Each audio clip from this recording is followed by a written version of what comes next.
Hola a todos, katawan sa Dios sa Archdiocese sa Osamis.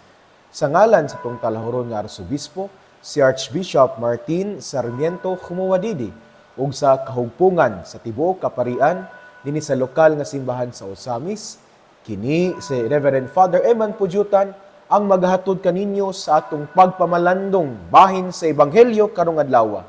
Mga igsoon ko diyan ni Kristo adlaw karon nga Sabado, Hulyo 11, 2026 o karong adlaw atong gisaulog ang paghandom kang San Benedicto nga siya famous kay siya sa iyang monastic rule, noted for its wisdom and moderation. Siya usab ang founder sa mga Benedictine monks.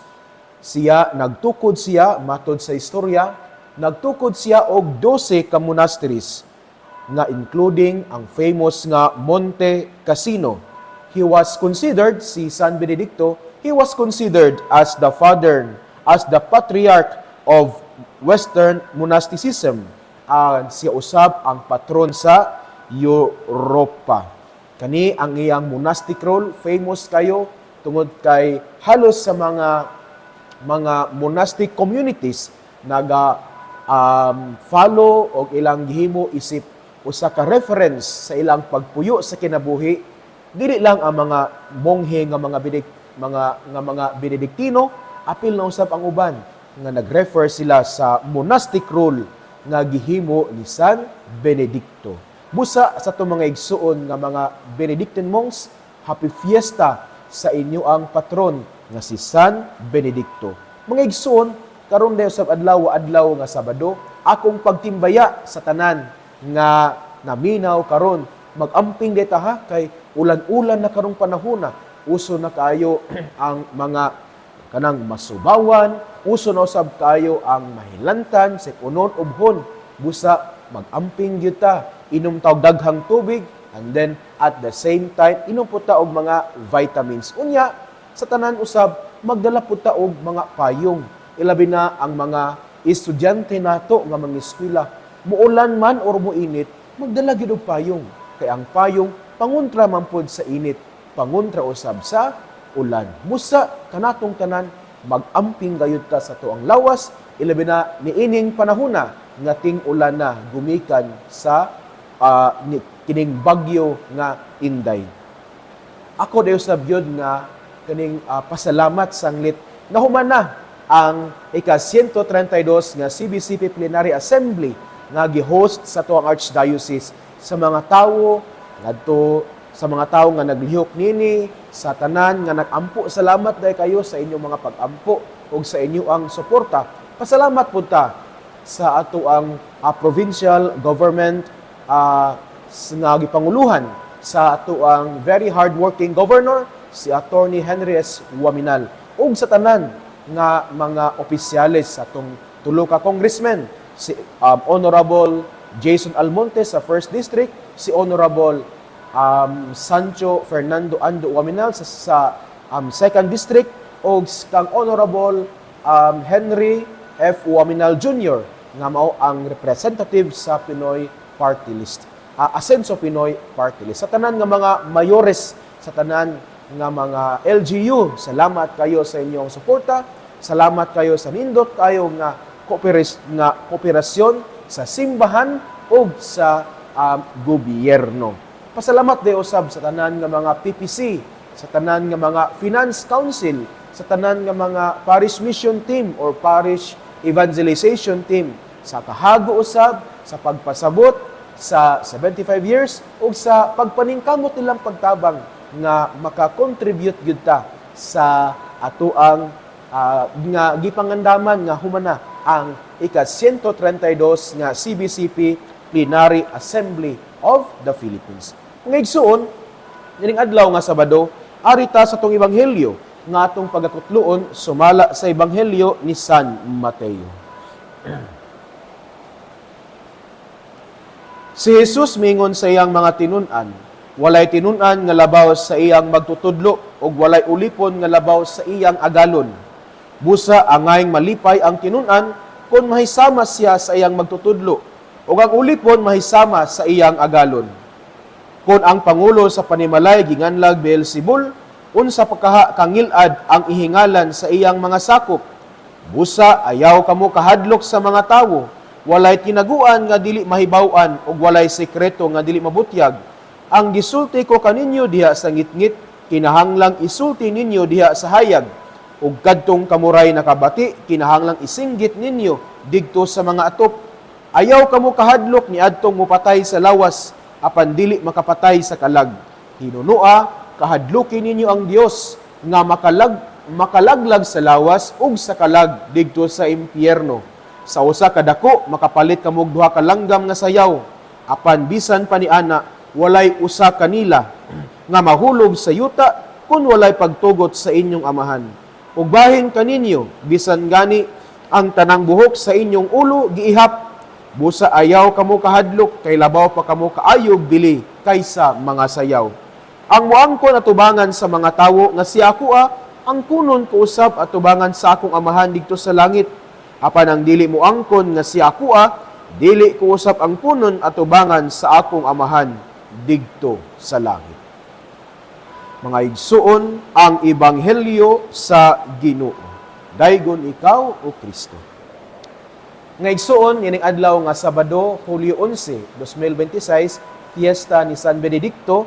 Ang ato ding ebanghelyo atong gikutlo sumala sa ebanghelyo ni San Mateo kapitulo 10 bersikulo 24 hangtod sa 33.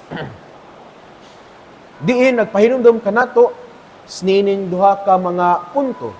Una, mga igsuon kaning giingon ni Kristo, busa ayaw kamo kahadlok sa mga tawo. Unsay gisulti ko kaniyo diha sa kangitngit, ibutyag kini sa kahayag. Ug kadtong kamuray nakabati, kinahanglang isinggit ninyo sa mga atop. Kini nga mga pulong sa atong Ginoo, mga igsuon, nagpahinumdum kanato nga let us not be afraid of what people say about us, especially when what we are doing is the proclamation of the Word of God. Dili kita mahadlok nga sa atong pagsangyaw sa pulong sa Ginoo, sa atong pagbuhat sa misyon, sa atong mga pamaagi, unsaon nato nga nakitay gihawiran nga organisasyon, as long as kining atong gibuhat according to the will of God, then let us not be afraid of what people say about us. Dili kita mahadlok kung unsay isulti sa uban. Ang atong kahadlukan or ang atong pangutana mao kini, unsa kahay isulti sa mga tawo, dili kana ang atong pangutana.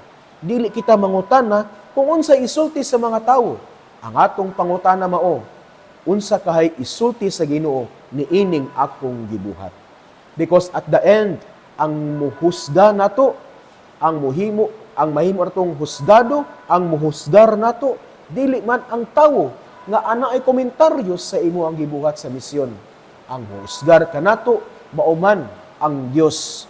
Pangutanon kita sa Dios kung kita nahimo bang matinud-anon sa atong misyon. Kay kung kita nagdepende rata sa unsa isulti sa tawo, then ang atong gipangayo dili panalangin sa Dios. Kung kita nagbuhat rata sa misyon aron nga ma-please ang ubang tawo, then ang atong gipangayo dili grasya. Ang atong gipangayo ila ang palakpak sa mga tao. That will not matter at the end. Sama sa kong giingon sa kong humilya, diri sa parokya, kadahapong adlaw nga Biyernes, ingon ko nila, nga dili mangutana ang Ginoo. Sa katapusan sa itong kinabuhi, dili mangutana ang Ginoo kung pila ka tawo ang ningpakpak nato. Dili usab siya mangutana kung dili po siya mangutana kung gidawat batas tanang tawo. Ang pangutana sa Ginoo mao nga sa dihang lisod na ang pagsunod kanako, ning padayon or nagpabilin ka ba? Tungod kay usahay ang makapalisod sa misyon, dili man ang misyon mismo. Usahay ang makapalisod sa misyon, mao ang atong kahadlok sa komentaryo sa ubang tawo. Busa padayon kita sa misyon.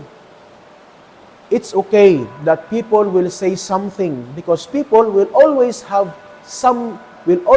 say something. But what matters most is this: dili kita kamahadlok kung unsa isulti sa uban, kung unsa atong nadungog gikan sa Ginoo atong isangyaw kini. Ang maayong balita atong isangyaw. Let us not be afraid of what people say about us. Let us be concerned of what Christ will say about us at the end. Musa, first point mga igsoon, akong balikon.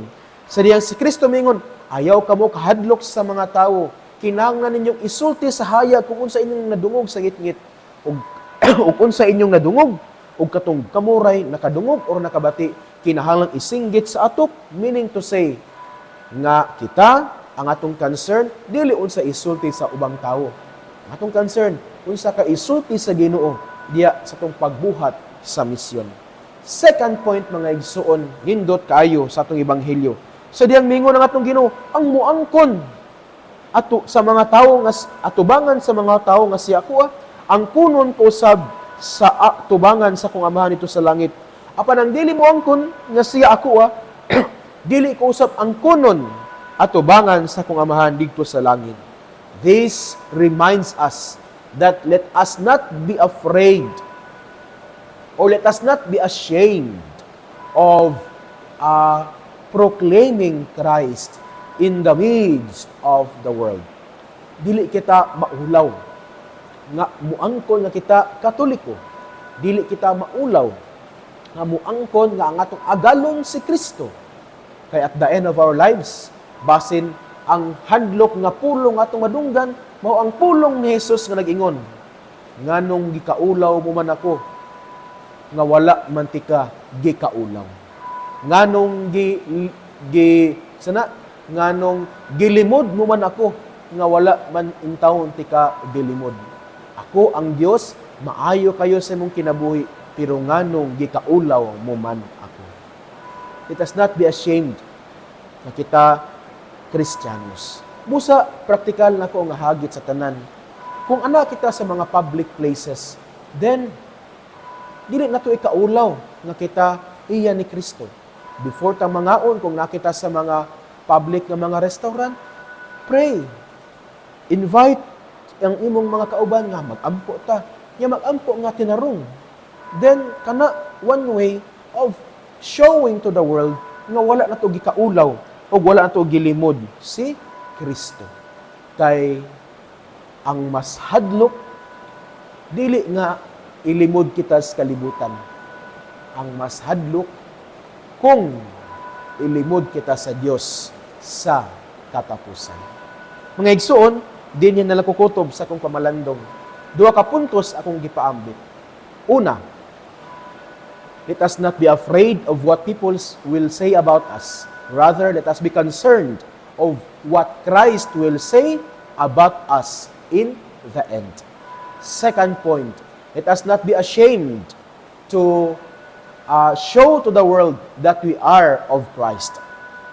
Because, giingon pa ni Jesus, ang maulaw nga muangkon nga si ako, ikaulaw ko usab atubangan sa akong Amahan dito sa langit. O mao kana ang mas labing hadlok nga mahitabo nga gumikan kay atong gidinay permintis Kristo sa kalibutan, atong gikaulaw si Kristo, basin biya ug sa katapusan, ikaulaw usab kita ug ilimod ni Kristo didto sa gingharian. Mga igsoon, ang maayong balita nga mao ang pulong ni Jesus, angay gyud natong paminawon pamalandungan ug paningkamutan nga puy-an diya sa atong kinabuhi. Kay bulahan kayo ang tawo nga naningkamot nga magpuyo sa mga pulong ni Jesus. Sama siya sa usa ka kahoy nga gitanom daplin sa sapa kansang dahon dili gayud malaya. Tiempo sa timbunga siya muhatag og mamaayo og daghang mga bunga. Amen. Igsuon sa sunod na usab nga higayon na kita maminaw mamalandong sa pulong sa atong Ginoo diha sa ebanghelyo. Mga igsuon uban sa pangliya sa atong mahal nga inahan nga gisangpit natong mga misamisnon nga berhen sa kuta, ang Dios unta magapanalangin kaninyo kanunay sa ngalan sa Amahan ug sa Anak ug sa Espiritu Santo. Amen. Mayong adlaw, mag-amping ug ki Dios les siempre bendiga.